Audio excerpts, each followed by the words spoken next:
Villain கையில இருந்து ஹீரோவை காப்பாத்துறது அல்ல ஹீரோவோட நோக்கம். அதுக்கப்புறம் அவளை கல்யாணம் பண்ணணும், அதுதான் முக்கியமானது. காப்பாத்தி தெருவில் விடுறதா? புரியுது உங்களுக்கு? அப்படித்தான் தேவன் பிசாசுகள் விடுதலை ஆக்கிட்டு விடல. அதற்கு பிறகு ஒரு சிறப்பான வாழ்க்கை.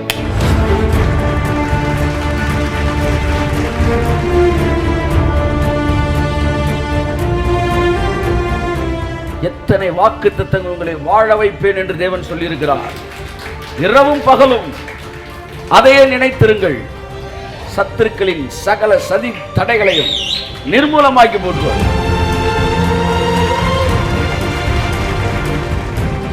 உங்க வேலையெல்லாம் அவருடைய பலத்த கரத்துக்குள் அடங்கி இருக்கும். நீங்கள் கெட்டவனா இருந்தால் கூட உங்களை பிசாசால் தொடர உரிமை கிடையாது. எனக்கு விலை கொடுத்து வாங்கியிருக்கிறார். நான் உங்களை பயத்திலிருந்து விடுதலையாக்கும்படி இந்த வேலையில நான் பேசிக் கொண்டிருக்கிறேன்.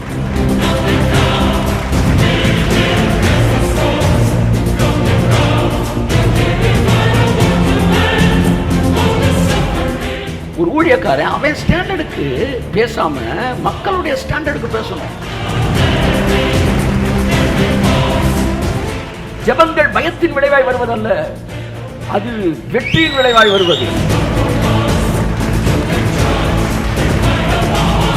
தெரிந்தோ தெரியாமலோ நீங்கள் பிசாசுக்கு பயப்படுவதற்கு காரணம், அவனுக்கு ஏதோ ஒரு விதத்தில் உங்கள் மீது ஒரு லீகல் ரைட்ஸ் இருக்குன்னு நீ நினைச்சுக்கிட்டு இருக்கிற.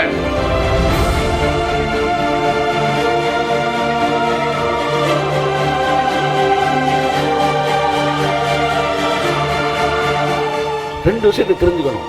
My father has no limit, devil has no right. ஐயா தட்டுங்க ராமே.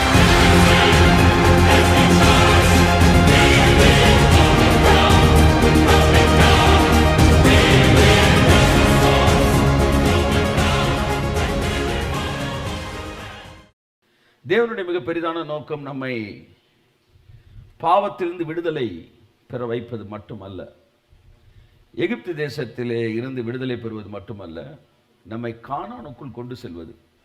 நீங்கள் கானானுக்குள் போகாத வரைக்கும் உங்கள் ஜேர்னி என்ன செய்யல, நிறைவடையவில்லை. ஒரு வழியாக எகிப்திலிருந்து எஸ்கேப் ஆயிட்டோம்டா என்கிற மனநிலையில் இருப்பீர்கள் என்றால், நீங்கள் சென்னைக்கு போகிற வழியிலே கொட்டாம்பட்டியிலே நீங்கள் நின்று விட்டீர்கள் என்ற அர்த்தம். இடையில நிற்கலாம், டீ சாப்பிடலாம். ஆனால் திட்டம் அதுவல்ல. திட்டம் கானான் தேசம். இங்கே இன்றைய பிரச்சனை என்னவென்றால், இவர்கள் எகிப்திலிருந்து விடுதலையான உடனே இதுதான் தேவனுடைய திட்டம் என்று நினைக்கிறார்கள். அல்ல, தேவனுடைய திட்டத்திற்காக உங்களை வெளியே கொண்டு வந்திருக்கிறார். கை தட்டுங்க அவருக்கு. அவருடைய திட்டமே உங்களை வெளியே கொண்டு வரது கிடையாது. அவர் திட்டத்திற்காக உங்களை வெளியே கொண்டு வந்திருக்கிறார். மிகுந்த வைராக்கியத்தோடு இந்த மாலை வேளையில் உங்களிடத்தில் ஆவியானவர் சொல்கிற வார்த்தை கேட்டுக்கொள்ளுங்கள். நேற்று 2 நாளைக்கு முன்னாடி ஆவியானவர் சொன்னார், மனுஷனை பிசாசிட்ட அடிமையாயிட்டான் ஆதாம் பழத்தை தின்னுட்டு. திரும்ப அவனை எப்படியாச்சும் அவன்கிட்ட வந்து விடுதலையாக்கணும் என்கிற நோக்கத்தில் என் பிள்ளை அனுப்பலை. திரும்ப அவனை ஏதேன் தோட்டத்துக்குள்ள கொண்டு வரணும் என்கிற வைராக்கியத்தோடு நான் வேலை செய்தேன். மனுஷன் பாவத்திலிருந்து விடுதலையான உடனே என் நோக்கம் நிறைவேறவில்லை. எந்த ஏதேன் தோட்டத்திலே நானும் அவனும் நடந்தோமோ அதே ஏதேன் தோட்டத்தில் மறுபடியும் நாங்கள் நடக்க வேண்டும். ஆமென். Yes Lord. நெஞ்சம் மறப்பதில்லை. அவர் நெஞ்சம் மறக்காது, அதன் நினைவை இழப்பதில்லை. என் அன்புக்குரியவர்களே, அவனோட வாக் பண்ணதை அவரால் மறக்க முடியாது. நீங்கள் நினைக்கிற மாதிரி வெளியே போடான்னு ஒரு அசால்ட்டெல்லாம் ஒரு செகண்டில் அவர் சொல்லலை. அவன் வெளியே போன பிறகு எம்டியாக இருந்த ஏதேனில் பார்த்து அவர் மனசு எவ்வளோ கஷ்டப்பட்டுச்சுன்னு பரிசுத்த ஆவியானவருக்கு தெரியும். இதோ வானத்தை பார்த்தேன், அது வெறுமையாக இருந்தது. பூமியை பார்த்தேன். இது எல்லாம் ஃபாலிங்க்கு அப்புறம் இருக்கிற அவருடைய மனநிலை. 3 நாள் உங்கள் வீட்டில் ஒரு சொந்தக்காரன் இருந்துட்டு நல்லா பழகிட்டு வீட்டில் கலகலன்னு இருந்துட்டு 4வது நாள் ஊருக்கு போனால் உங்களுக்கே அந்த 4வது நாள் எப்படி இருக்கும்? வெறிச்சோடி இருக்கும். அவங்க உட்காந்து பேசின இடம்லாம் அவங்க போன பிறகும் அவங்க உட்கார்ந்து இருக்கிற மாதிரியே இருக்கும். இப்படித்தான் ஏதேனிலே ஆதாம் போன பிறகு தேவனுக்கு ஆதாம் இருக்கிற மாதிரியே இருந்துச்சு. Bible say he walked with God. அவர்கள் நடந்தார்கள், அவர்கள் பேசினார்கள், சஞ்சரித்தன சிரித்திருப்பார்கள், ஜோக் அடிச்சிருப்பாங்க, சிரிச்சிருப்பாங்க, உலாவி இருப்பாங்க, இல்லை அவனை தூக்கி இருப்பார், தோளில் தூக்கி சுமந்திருப்பார், நடந்திருப்பார். ஆமாம், அவருக்கு கன்னத்தை கிள்ளி இருப்பாவன், விளையாண்டுருப்பார். அவன் போனதுன்னு இது ஏதோ அசால்ட்டை துரத்திட்டார்ல, அவர் மனம் எவ்வளவாய் வேதனைப்பட்டு இருக்கும்.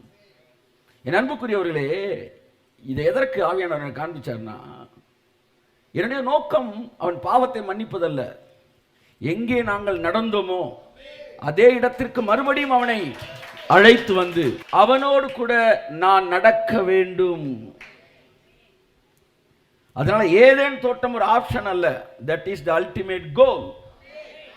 அருமையான தேவனுடைய மகளே, மகனே, இடையில எங்கேயாச்சும் கொட்டாம்பட்டி, வாடிப்பட்டி, இந்த பக்கம் டீயை குடிச்சிட்டு அங்கனுக்குள்ளே யாரையாச்சும் பார்த்து நல்லா இருக்கீங்களான்னு சொல்லி அங்கனுக்குள்ளே கட்டில் போட்டு தாப்பை போட்டு பேசிக்கிட்டு இருந்தா, 50 ரூபா 100 ரூபா பக்கம் உட்காந்துக்கிட்டு இருந்தீங்கன்னா அது வாழ்க்கை அல்ல. உங்கள் கடனை அடைப்பது உங்கள் வாழ்க்கை அல்ல. விட்டு போன ரூபாயை விரட்டி பிடிக்கிறது உங்கள் வாழ்க்கை அல்ல. ஏதேன் தோட்டமே உங்களுடைய கோல். ஆமேன், ஹல்லேலூயா. ஆகவே நீங்கள் அந்த இடத்திற்கு உங்களை கொண்டு வரும் வரைக்கும் உங்கள் ஜேர்னி முடிவடையலை. நான் நம்புகிறேன் தேவனுக்கு ஏதேனுக்குள்ள வந்த பிறகுதான் ஒரு கனவு நிறைவாகுது. நான் யோசித்து எவ்வளோ நாள் வாழ்ந்திருப்பான்? 1 வருஷம் கூட வாழ்ந்திருக்க வாய்ப்பு இல்லை. ஏன்னா குழந்தை வெளியே வந்து தான் பிறந்திருக்கு நம்ம கணக்குக்கு. இல்லை ஒரு 6 மாதம் இருந்திருப்பானா?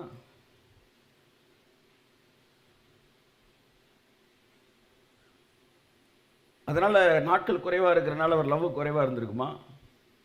உலகத்து கவிஞன் எழுதுறான், ஒரு முறை ஏனும் ஒரு நாள் பொழுதும் உன்னுடனே நான் இருந்தால், தெரியாது உங்களுக்கு, அதனால தான் இடையிலிருந்து வரேன், அதை இறப்பினிலும் மறுபிறப்பினிலும் நான் நினைத்திருப்பேன் எழுதுறான். உன் கூட ஒரு நாள் வாழ்ந்தா கூட சாகிற வரைக்கும் நான் நினச்சிக்கிட்டு இருப்பேன் அப்படின்னு உலக அன்புல ஒருத்தன் எழுதுறான்னா, ஆதாம் ஒரு நாள் கூட இருந்துட்டு போயிருக்கட்டுங்க ஏதேன்ல, அவர் அதை மறக்கவே மாட்டார். ஏறக்குறைய பல நாட்கள் அவன் இருந்திருக்க வேண்டும். என் அன்புக்குரியவர்களே, ஏன்னா அதுக்கப்புறம் அவன் பேர் வைக்கிறான், நிறைய விஷயம் நடந்திருக்கு. தேவன் வருவாரான், அவன் என்ன பேர் வைக்கிறான்னு பார்க்குறாரு, அவன் கூட பேசியிருக்கிறாரு, பழகியிருக்கிறாரு. இது உறவு சம்பந்தப்பட்டது. மறுபடியும் அந்த உறவு அவருக்கு தேவை. ஆமேன். உறவு வேண்டுமென்றால் அந்த சூழ்நிலை தேவை. ஆமாம், ஹனிமூன் கொடைக்கானல்னா கொடைக்கானல் தான். ஆமாம், ராம்நாட்டில் வைக்க முடியாது. சாரி, ராம்நாட்டில் யார் இருந்தீங்கன்னா வருத்தப்படாதீங்க. ஏன்னா ஒவ்வொன்றுக்கும் ஒரு இடம் இருக்குது. ஆமேன்னு சொல்லலாம். அப்படி தான் அவரோடு பழகுவதற்கு பைபிள் சொல்லுது, பகலின் குளிர்ச்சியான வேளையிலே தேவன் ஆதாம்கிட்ட வந்தாராம். ஏன்னா அந்த மைண்ட் செட்டு தான் அவனுக்கு நல்லா இருக்கு நம்ம கூட பேசுறதுக்குன்னு. ஸோ அவர் உங்கள் வாழ்க்கையில் வந்துட்டார்னா முதலாவது உங்கள் சூழ்நிலையை அவர் மாற்றுவார். என் அருமையான தேவ பிள்ளைகளே, எங்காவது நீங்கள் நின்று கொண்டிருந்தால் உங்கள் சிந்தனை மறுபடியும் ஏதேன் பக்கம் திரும்பட்டும். இந்த மலை நாட்டை சுற்றி திருந்தது போதும். இதை தாண்டி தேவன் வைத்திருக்கிற திட்டத்தை நோக்கி நாம் கடந்து சொல்லுவோம். ஏதேன் வாழ்க்கை எல்லாரும் சொல்லுவோம். அதுதான் தேவனுடைய வைராக்கியம், அதுதான் தேவனுடைய திட்டம். ஏதோ பிசாசின் கரத்திலிருந்து பிரித்தெடுப்பது அல்ல, வில்லன் கையிலிருந்து ஹீரோவை காப்பாற்றுறது அல்ல ஹீரோவோட நோக்கம். அதுக்கப்புறம் அவளை கல்யாணம் பண்ணணும், அதுதான் முக்கியமானது. காப்பாற்றி தெருவில் விடுறதா? புரியுது உங்களுக்கு? அப்படித்தான் தேவன் பிசாசு கையிலிருந்து விடுதலை ஆக்கிட்டு விடலை. அதற்கு பிறகு ஒரு சிறப்பான கையை தட்டுங்க சார். ஆமேன், ஆமேன், ஆமேன். அந்த ஒரு வாழ்க்கையை தேவன் உங்களுக்கு எனக்கு வைத்திருக்கிறார். இந்த இரவு வேளையில் அதை அறிந்து கொள்ளாதிருப்பீர்கள் என்றால் அந்த இடத்திற்கு நோக்கி கடந்து செல்லுங்கள். உங்கள் எண்ணங்கள் எல்லாம் உயர்ந்த இடங்களை நோக்கி இணைக்கப்பட்டிருக்கும் என்றால் தாழ்ந்த இடங்களை நோக்கி உங்கள் மூக்கு என்ன செய்யாது? தேடாது. பன்றிகளைப் போல மட்டமான விஷயங்களுக்குள்ளே நம்முடைய எண்ணங்கள் என்ன செய்யாது? நுழையாது. இங்கே வச்சிருந்த எட்டனா எவன் எடுத்தான், அவனா இருக்குமா இவனா இருக்குமா, அந்த நோக்கமே வராது. ஏனென்றால் உயர்ந்த மனிதர்கள் உயர்ந்த விஷயம். ஆமாம், என் பேருக்கு ஒன்று கொடுங்க. ஆமே, உயர்ந்த மனிதர்கள் உயர்ந்தவைகளை சிந்திக்கிறார்கள், உயர்ந்தவைகளை நோக்குகிறார்கள். அந்த இடத்திற்கு உங்களை வரும்படி நான் அழைக்கிறேன். இந்த உயர்ந்த ரக சிந்தனை இல்லாதவர்கள் தான் மட்டமானதை பேசிக் கொண்டிருக்கிறார்கள். 4 சப்பாத்தில் 2 சப்பாத்தி குறையுது, யார் எடுத்துட்டு போனேன் என்கிற மனநிலையிலிருந்து வெளியே வாங்க. தேவன் ஒரு மிக பெரிய வாழ்க்கையை வைத்திருக்கிறார். இந்த மிகப்பெரிய வாழ்க்கை குறித்த படம் உங்களை மற்றவர்களை குறித்து யோசிக்கிறதிலிருந்து விடுதலை கொடுக்கிறது. இந்த உயர்ந்த படம் பிசாசின் கிரியைகளை குறித்து யோசிப்பதிலிருந்து உங்களை விடுதலை ஆக்குகிறது. சிலருக்கு பாருங்க, பிசாசு ஒன்று சொல்லிட்டா எப்படி அவன் செஞ்சே முடிச்சிருவான்னு ஆழ்ந்த நம்பிக்கை இருக்கு. ஆனால் தேவன் ஒன்று சொல்லிட்டார் மட்டும் செய்வாரா? யதார்த்தம் நமக்குள்ள இருக்கு. ஒரு நெகட்டிவாக கனவு கண்டா நடந்தே ஆகுண்டான்னு நினைக்கிறேன். ஆனால் பாசிட்டிவாக கனவு கண்டா, நான் சொல்கிறேன், நெகட்டிவ் கூட நடக்காமல் போயிரு சார். என் வாழ்க்கையில் 100 நெகட்டிவ் கனவு நடக்காமல் போயிருக்கு. கர்த்தரை மாற்றிருக்கிறாரு. ஆனால் பாசிட்டிவாக ஒன்று சொன்னா கையத்தட்டு. ஆமென், ஹல்லேலூயா. சொன்னால் அது நடக்காமல் போகாது. உதரேன்ற ஒரு பிசாசு சொல்லிச்சு, ஒன்று நான் காலி பண்ண விட மாட்டேன். சொன்னேன், ஏற்கனவே சொல்லியிருக்கேன், நான் காலி பண்ண விட மாட்டேன். ஒரு பிசாசை துரத்தும் போது வெத்தி எப்படி ஓடிடுச்சு. ஆனால் போன பிறகு அவன் ஒரு விதையை போட்டு போயிட்டான். காலி பண்ணாம விடவே மாட்டேன், காலி பண்ண 2 நாள் உள்ளே ஓடுது. என்ன ஆண்டவரேன்றேன். கர்த்தர் சொன்னார், பரவாயில்லையப்பா, நான் சொன்னதை நம்பலன்னு நான் சொன்னதை நீ நம்பலன்னு ஒன்று, நீ யார் சொன்னதுமே நம்ப மாட்டேன்னு நினச்சேன். ஆனால் அவன் சொன்னால் கரெக்டாக நம்புறியப்பா அப்படின்னாரு. நான் உன்னை வாழ வைப்பேன்னு எத்தனை தடவை சொல்லியிருக்கிறேன், என்னைக்காச்சும் இவ்வளோ யோசிச்சிருக்கியாடா? ஆனால் அவன் காலி பண்ணிடுறேன்னு சொன்ன உடனே அதே யோசிச்சுட்டு இருக்கிறோம். எத்தனை வாக்கு தத்தங்கள் உங்களை வாழ வைப்பேன் என்று தேவன் சொல்லியிருக்கிறார். இரவும் பகலும் அதையே நினைத்திருங்கள். சத்துருக்களின் சகல சதி தடைகளையும் நிர்மூலமாக்கி போட்டுருவார். ஆமென். எல்லா பக்கம் நெட்வொர்க்கை கொடுத்து வயரை கனெக்ஷன் பண்ணி கடைசியில் வெளியே கொண்டு அவங்க வீட்டில் வச்சுற மாதிரி ஆகிப்போம். அவர் சொல்லுவார், கனெக்ஷன்லாம் கரெக்டாக தான் போட்ட, அந்த வெடியத்தான் மாற்றி வச்சுட்டு இருக்கிறாங்க. மாம்ச சிந்தை மரணம், ஆவியின் சிந்தை ஜீவனும் சமாதானமும். ஆமென். தேவனுக்கு எல்லாம் லேசான காரியம். அந்த இடத்திற்கு நீங்கள் வர வேண்டும். தேவனுக்கு சகலமும் லேசான காரியம். ஆமென். சத்துருக்களின் திட்டங்களை தவிடுபொடியாக்குவது லேசான காரியம். சத்துருக்களை இருந்த இடம் தெரியாமல் அழிப்பது லேசான காரியம். உங்களை மாத்துறது லேசான காரியம். ஆமென். சில நேரம் நீங்கள் நினைக்கிறீங்க உங்களை சரி பண்ணிட்டு திட்டத்தை காலி பண்ணுவார். சில நேரம் உங்களை சரி பண்ணாமல் திட்டத்தை காலி பண்ணிட்டு அப்புறம் நீ மெதுவாக சரியாருன்னு சரி எப்படி வேணாலும் செய்வார். அது என்னன்னா, அவர் என்ன வேணாலும் செய்வேன், அவ்வளோ பெரிய காடு. நீங்கள் அவரை பிராக்கெட் பண்ணவே முடியாது. அதுதான் மேட்ரு. நீ சரியானவன் ஆசீர்வதிப்பேன், நல்லது. ஆனால் சரியானா தானே நினச்சிட்டு பார்த்துருமா, ஆசீர்வதித்து சரி பண்ணிடுவார். எது வேணாலும் செய்வார் சார். அதனால் ஐயோ என் வாழ்க்கையில் இது வராமல் பயப்படாதீங்க. பேதுருவை சரி பண்ணி மீனை கொடுக்கல, மீனை கொடுத்து சரி பண்ணார். ஆமாம், 1000 விளக்கு தொகுதியில் சேட்டைகள் பண்ணி கொண்டு இருந்தவர்களுக்கு பதவியை கொடுத்து சரி பண்ணாங்க. அதற்கு முன்பாக பயங்கரமான, ஆமாம், ஃபுல்லாக புதிய வானம் படத்தில் வில்லைங்க வர மாதிரி தான் வந்துக்கிட்டு இருப்பாங்க. இன்றைக்கி சொல்கிறாங்க, சார் உங்களை பற்றி இவ்வளோ திட்டுறாங்க, நான் அதை பற்றி கவலைப்படுறதில்ல அப்படின்னு அமைதியாக போயிடுறாரு. புரிஞ்சுங்க மட்டும் புரிஞ்சுங்க, இல்லாட்டி விட்டுருங்க. என்னன்னா என்னையா அவரை மாற்றிச்சுன்னா பிளஸ்ஸிங். நம்முடைய மைண்டு ஒரு குறுகிய மனநிலை. என்ன சொல்ல வரேன்னா, இந்த நிமிடத்தில் இப்பொழுது நீங்கள் அமர்ந்திருக்கிற வண்ணமாக தேவன் உங்களை ஆசீர்வதிக்க முடியும். ஆகவே அன்புக்குரியவர்களே, இறைவன் மிகப்பெரியவன். ஆமாம், இதுலேயும் தெரியலன்னா ஏதாச்சும் லாரிக்கு முன்னாடி எழுதி வச்சிருப்பாங்க, அதை பார்த்தாச்சு தெரிஞ்சுக்காங்க. அவனுக்கு தெரிஞ்சிருக்கு இறைவன் மிகப்பெரியவன். ஆனால் நமக்கு அது தெரியல. என்ன சொல்ல வரேன் என்றால், தேவனுக்கு எல்லாம் லேசான. நல்லா கைத்தட்டுங்க ஒரு தடவை, பயப்படாதீங்க, கைத்தட்டுங்க. லேசான காரியம், பயப்படாதீங்க. ஆமென், ஆமென், ஆமென், ஆமென், ஆமென். Yes Lord. என் அன்புக்குரியவர்களே, தேவனுக்கு உங்கள் வாழ்க்கையில் எவ்வளோ பெரிய விஷயத்தை யோசித்தாலும் அது ஒரு லேசான காரியம். தயவு செய்து பாவமோ பிரச்சனையோ பிசாசோ உங்களை த்ரெட்டன் பண்ண விடாதிருங்கள். எங்காவது துணிகரமாக கிரியை செய்கிறவர்களுக்கு அது தானா அது வேலையை பார்த்துரும், அதை விட்டுருங்க. நீங்கள் என்ன செய்யுங்க, எந்த விஷயத்திலும் எதுவும் உங்களை பயமுறுத்த விடாதிருங்கள். ஆமாம், நான் முற்றிலும் என்னுடைய மனநிலைக்கு எதிராக இப்போ பேசிக்கிட்டு இருக்கிறேன். அதுதான், நீங்கள் ஸ்டேஜ் கீழே ஒன்று பேசிக்கிட்டு இருப்பீங்க, ஸ்டேஜுக்கு வந்து வேற மேட்டர் பேசிகிட்டு இருப்பீங்க. அப்போ என்னென்ன ஆவியானவர் பேசிகிட்டு இருக்காருன்னு அர்த்தம். ஒரு பொண்ணு என்கிட்ட வந்து ஜோம் பண்ணிச்சு, அமெரிக்காவுக்கு எனக்கு போகணும்னு ரொம்ப ஆசை. சிலருக்கு வாழ்க்கையில் காணானே அதுதான். அவனுக்குள்ளே போய் அந்த பக்கம் ஜீவனை விட்டு விட்டால் கூட போதுண்டான்ற மாதிரி. எல்லாரும் இல்லை, சிலர். அவனை போய் ஆகணும், அதனால் எனக்கு ஒரு ஜோம் பண்ணுங்க. சரிம்மான்னு சொல்லிச்சு. ஜோம் பண்ணி நீ போகிறதுக்கான வழியில் கர்த்தர் செய்வான்னு அனுப்பிச்சாச்சு. கடைசியில் போனால் இங்கே பிஎட் எக்ஸாமில் எல்லாம் பாஸ் ஆகிட்டேன். அந்த கூட்டத்தில் அது போகணுன்னு சொல்லிட்டு இருந்த கூட்டத்தில் இது வந்து ஃபெயில் ஆன பிறகு திரும்ப வருது, எனக்கு போகணுன்னு ஒரே ஆசை. ஆனால் ஃபெயில் ஆகிட்டேன்னு. உடனே நான் என்ன சொல்கிறேன், இங்கே பாருமா, கர்த்தருடைய சித்தத்துக்கு என்ன செய், ஒப்பு கொடு. தேவன் என்ன செய்கிறாரோ விட்டு எல்லாம் நல்லதுக்கு நடக்கும். இதெல்லாம் வழக்கமாக நம்ம வச்சிருக்க ரெடிமேட் மெசேஜ். ஏன்னா ஃபெயிலாக போச்சு இல்லை, அதனால கர்த்தர் சித்தத்துக்கு ஒப்பு கொடுமா, தேவன் எல்லாத்தையும் நன்மைக்கு எதுவும் மாற்றுவார். ரெடிமேட்னா என்ன அர்த்தம்னா, இதெல்லாம் வார்ம் அப் ஆகிட்டு இருக்கிறோன்னு அர்த்தம். சாதாரண நினச்சிடக்கூடாது. ஒன்றுமே எல்லாம் வெட்டியாக போவ, வீணாக போவ, அவ்வளோதான் அவனுக்கு எதிர்காலமே போச்சு, இப்படி பேசிகிட்டு இருக்கிற உலகத்தில் கவலைப்படாதமா, நன்மைக்கு எதுவாக மாறும்.